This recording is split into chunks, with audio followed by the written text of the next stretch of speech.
What's up, you guys? So, if you were thinking that my getting a haircut is gonna actually make my hair in any way more presentable, think again, because I'm still not getting my hair done. But eventually, I do want to make the quality of these much better eventually. But need to sneeze. So the topic of this video is, what is your biggest strength? And I will tell you exactly what it is.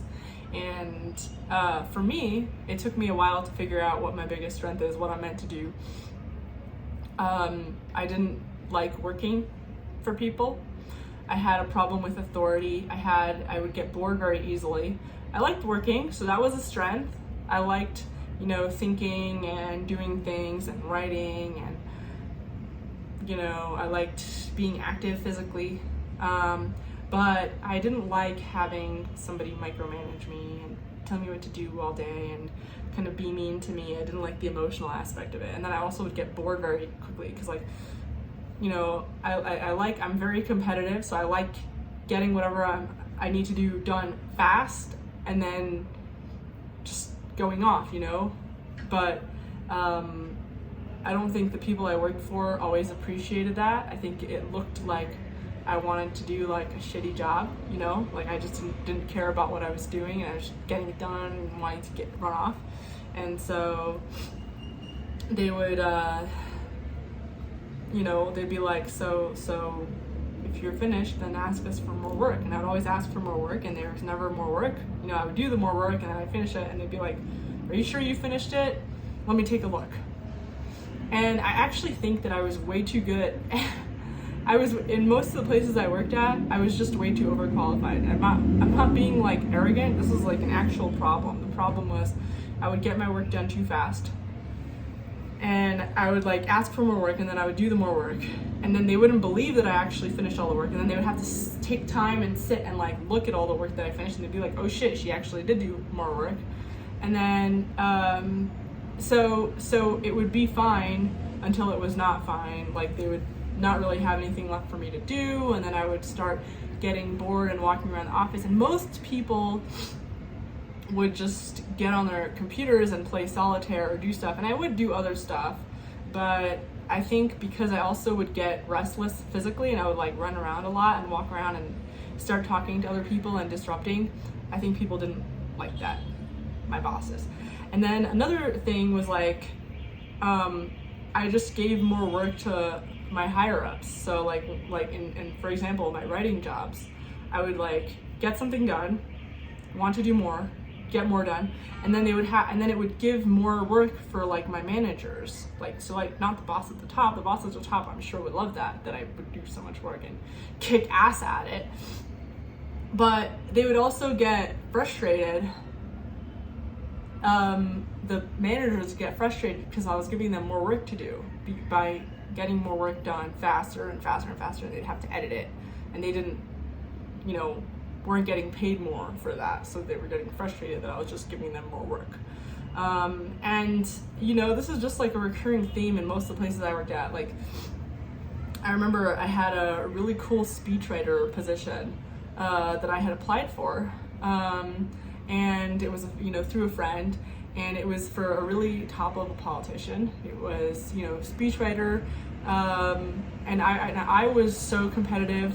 I was living in DC, and I was like, I want to prove to these people that I'm like going to be the best speechwriter they were interviewing a few candidates, and they said, okay, well, in 3 days we need you to submit this 4 speeches for our politician, a really famous politician. You guys would laugh if you heard. So I was like, okay, great, I'm gonna do it, and I will do it within 24 hours. So I made the time shorter just to prove to them that like I'm the best candidate, because I was so excited and competitive and eager for this thing. And so I wrote 4 perfect speeches within 24 hours and sent it to them, and I got my friend to edit it and make sure it looked good and everything, and they loved it. They were like, holy shit, this is a fantastic job. Well, we need you to come in and meet with our chief of staff to talk about this speechwriter position. So I go in to meet with the chief of staff, and the chief of staff was like so unimpressed by me because I wore like my best dress, I wore my high heels, I got my hair and makeup done, I looked great.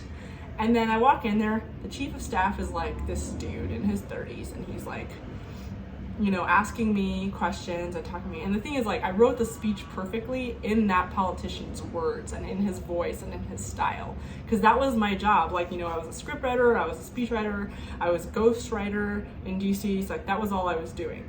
And the guy was like,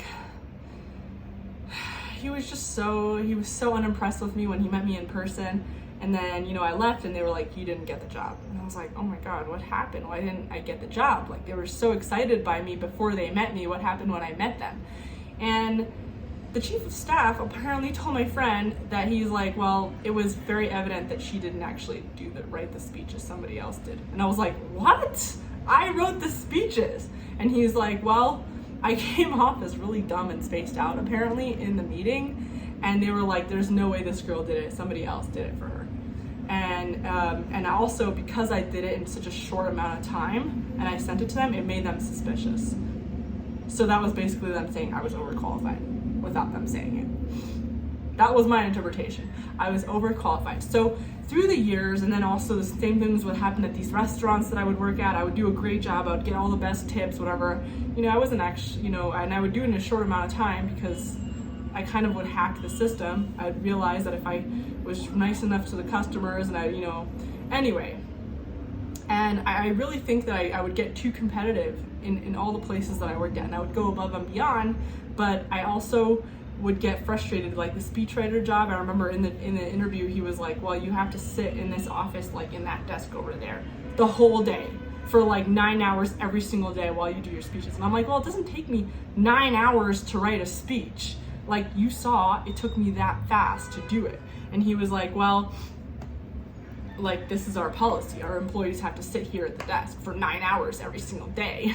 And I was like, okay, well maybe for their stupid low IQ employees that take 9 hours to write a speech, that is appropriate, but not for me. And that's when I realized, like, you know what, I'm just not meant to be an employee. Like I don't want to work for anybody. There's nobody smart enough for me to work for that like I could, and I know I sound arrogant again, but by my metric is just getting the work done and like just getting out of there. And there's nobody that will appreciate my timeliness. There's nobody that would appreciate like my creativity. They wouldn't appreciate my ideas. And I mean, there's like, I could go on and on about how I felt unappreciated, and I did actually feel like a victim for a while. But the truth is, and if I could go to my younger self and tell her this, anything that makes you feel like a victim also is your biggest strength. Because if you know, there's just, we're all so different, and there's, if you're struggling with something, most likely that is also something that you're better at than other people, and you just don't realize it. Like for me, I'm really good at thinking on my feet. Like I'm a strategizer, I'm a thinker, and I was meant to be a boss. And maybe I wasn't gonna make a lot of money right away. Maybe it would take a while for me to figure out how to monetize. Maybe I needed to move to a cheaper country until I figure it out. But like, my life is so much better when I'm using my own brain and I'm not deferring to somebody else. I have to use my own brain. I have to think for myself. And you know, so I started doing these YouTube videos, because another thing was like, I just really needed, like, I needed someone to talk to, and the people around me were like tired of me complaining to them. So I was like, okay, great, YouTube. You can complain to YouTube, and people on YouTube would love to hear it. And if they don't love to hear it, they can just turn it off. And you know, so I see a lot of people, the really successful people that I see, have huge flaws, huge problems, like the most successful people. In fact, if you're just easy to get along with and easy on every level, you're most likely gonna be stuck at like a lower level like position, because the things that make you struggle in life are usually things that they usually bump you up to the next level. Like they usually kind of force you to make changes and improve.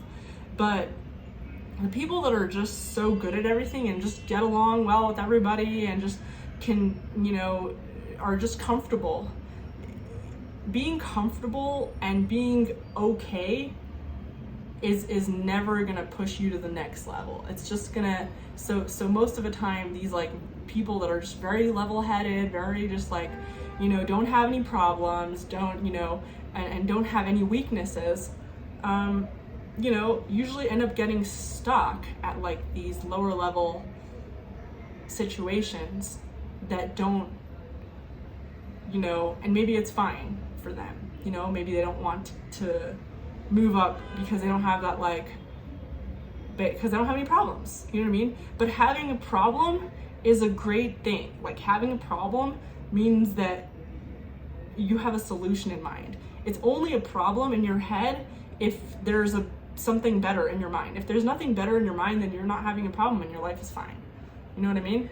So like, I don't know if I'm making sense, but what I'm telling you is if you're having social issues at work, if you don't get along with people, you know, that could be a propeller for you to work a job like, let's say in tech, like, or some kind of job that like lets you kind of have your own space. Or if you get lonely very easily, maybe that propels you to work in a team with people because you don't want to be alone. Like, you know, and there's a need for both. There's a need for people that work with other people. There's a need for people that are like on their own. There's a need for people that are like, I don't know, really good at math. There's a need for people that are good at physical activities, carrying things, moving things. Like there's a need for, no matter what your weird quirk is, there's a place for you in the world. And if you're not good at anything, you can just get into real estate. Like just buy assets, rent them out, you know, and it sounds simpler than it is, you know, like right now I'm still having issues. Every day I have issues, real estate, like there's just issues every single day, on the phone every day, working with contractors, losing a lot of money, obviously, paying people and this and that, but it's a great long-term situation. Like I actually really love real estate. I think it's like, it's stressful until you get used to it, but I would recommend it. So anyway, I can't even think of what other, like, you know, if you have kids, people that have kids, you know, that's like a really hard thing, a struggle to have kids. Like I don't have kids of my own, but I watch my mom have a whole bunch of kids, and my parents, obviously, my mom raised us, my dad. And like, I think that's probably a huge personality changer. And people that have kids, I've noticed, tend to be a lot more emotionally intuitive than other people, and people that don't have kids. Not to dunk on people that don't have kids, obviously I don't have kids, but people that have kids, because they've had to have this struggle of, you know, dealing with little people with a lot of issues and emotional quirks and whatever, they're trained to be more emotionally attuned to like the people around them. Anyway, so I hope that video was helpful in some level. I think there's someone down the hall, so I will see you guys in the next video.